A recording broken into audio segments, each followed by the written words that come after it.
Baik, terima kasih pimpinan. Kami tetap dengan usulan kami semula bahwa RUU ini harusnya mencakup hal yang lebih komprehensif dalam konteks kejahatan seksual, sehingga kami mengusulkan tindak pidana kesusilaan. Kecuali RKUHP, rancangan KUHP itu menjadi draft usulan yang kita ketok bersama, sehingga titik kosong dari undang-undang ini terpenuhi dalam rancangan RUU KUHP yang kita sahkan yang lalu. Dan itu adalah carry over. Artinya barangnya ada. Jadi kami usul kalau kita ingin tetap seperti ini, dia harus disandingkan. Maka pasal penyimbang yang kami sebut itu, dia ada di rancangan KUHP. Ketika rancangan KUHP tidak ada, atau belum selesai, kami menganggap ini barang yang bisa panjang. Karena sejak 2004, ini tidak selesai. Oleh karena itu, ketika itu diketok palu, maka RUU kita, tindak pidana kekerasan seksual ini, sesuatu yang menjadi melengkapi apa yang sudah kita putuskan dalam tindak pidana kesusilaan yang seluruh fraksi telah membahasnya di Komisi 3.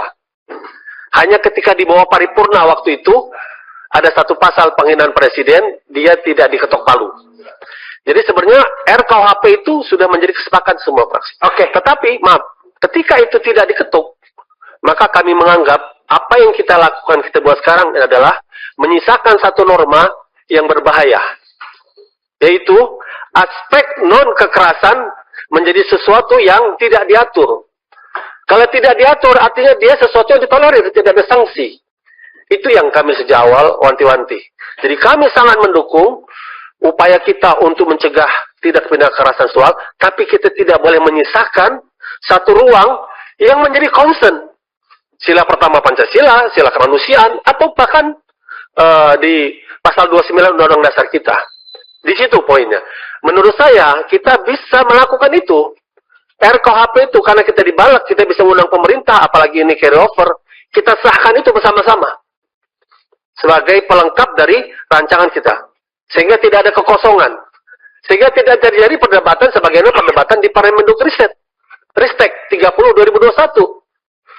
Karena di situ Bang Kamil, kita masih banyak materi muat. Oke. Ini baru judul aja. Poin itu ya. Jadi poin itu pimpinan, ketika diketok bersama-sama, kami setuju. Ketika tidak, menurut kami, usulan kami harus kesusilaan. Jadi saya mention kembali Pak Sodik tadi bagus menyebut persoalan kita ada kekerasan seksual, ada penyimpangan seksual, ada kebebasan seksual. Itu persoalan kita. Lalu kita menganggap syarat ini, dengan konsep ini, kekerasan seksual lah yang paling masalah. Kita balik ke belakang. Judicial Review MK pada November 2017 diajukan untuk menjudicial review 284, 285, 292.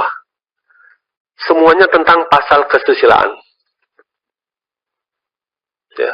284 di situ yang di judicial review adalah karena aturan hukum Belanda hanya mengenakan perzinahan ketika salah satu pasangan telah menikah atau masih menikah, salah satunya saja. Kalau janda dan dua-dua pun tidak. Ya. Dan judicial review itu membuat 4 dan 5 keputusan dari 9 hakim. 4 hakim menyetujui bahwa definisi perzinahan adalah segala bentuk hubungan di luar pernikahan. 5 hakim tidak ada yang menolak. Dia mengatakan diserahkan kepada keputusan DPR, tidak ada yang menolak. Dengan kata lain 9 hakim itu pada akhirnya menyerahkan ke kita karena tidak ada perubahan. Jadi persoalan moral ada persoalan yang juga penting. Kenapa kita menganggap kekerasan menjadi satu poin penting yang sangat penting? Kalau dikatakan tadi bahwa ada peraturan yang lain, maka kami katakan 284 belum ada. Oleh karena itu, ketika kita membuat ini, sesungguhnya kita sedang memperkuat 284 versi Belanda itu, versi Barat. Di Barat memang menjadi solusi. Karena mereka tidak mengenal pernikahan dan tidak menikah. Yang ada adalah jangan kekerasan. Suka sama suka. Itu selesai. Tapi begitu kita tarik di kita, itu tidak selesai. KUHP tidak selesai-selesai. Saya ingat saya sejak 2004, karena saya awal dari situ. Saat ini RKUHP, kami ulang kali mohon maaf, belum menjadi aturan hukum. Inilah kesempatan balik. Membuat sebuah legacy, membuat sebuah sejarah. Kita menyelesaikan 3 persoalan yang disebut Pak Sodik tadi. Kekerasan, penyimpangan, kebebasan.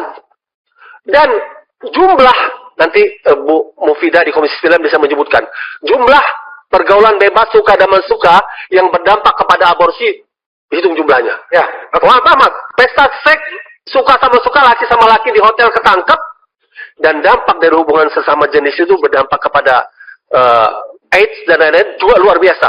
Kenapa begitu hebatnya kekerasan? Sementara kita tidak menimbang kebebasan dan penyimpangan persoalan yang sama-sama berat.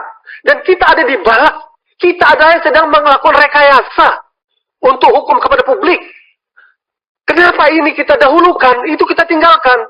Kita tidak menindaklanjuti putusan MK, kita sedang memperkuat 284 itu. Yang penting jangan ada kekerasan.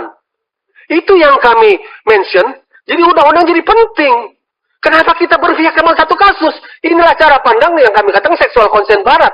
Solusi bagi Barat, tidak solusi bagi masyarakat yang norma agamanya hidup seperti kita.